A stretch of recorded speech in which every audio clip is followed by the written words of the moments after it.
Maqaa Abbaa, Ilma, Hafuura Qulqulluu, Waaqa tokkoon. Ameen.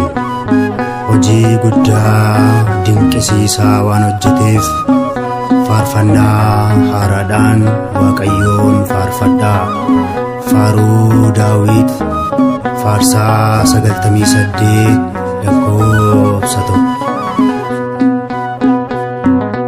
Gaarummaan kee guddaan ajaa'ibsiisee soorata mana kee kan nu jiraachisee Abbaaf Ilmaa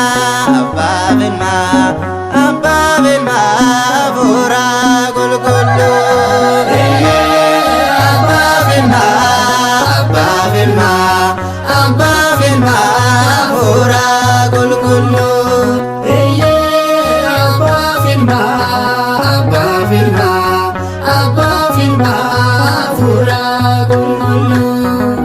Sadiif tokko ta'ee mana Abrahaam kan seenee dhala dhaabee ture Yisihaaqin kan kenne galata isaaf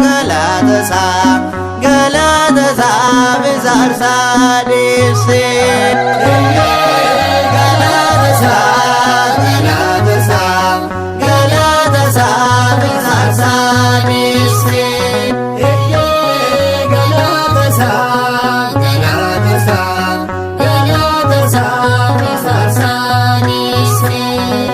Kan isaatti amanuun ni jiraatadha. Addunyaarraa bamtuu sabdiinsaa Waaqadha. Yeroo maraa maqaasaa faarsuudha.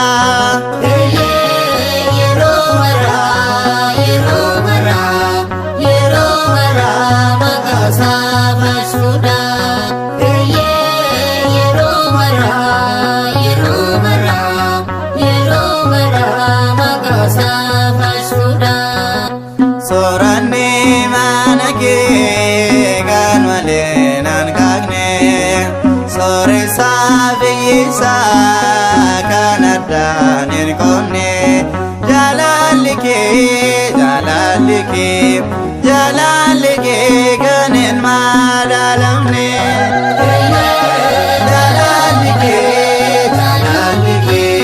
Jaalalli kee kan hin madaalamne.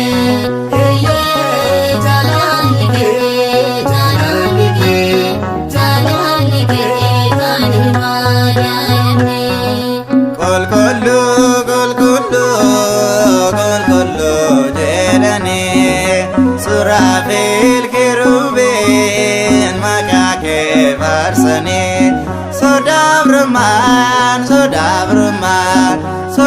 birummaan kan siif sagaadanii.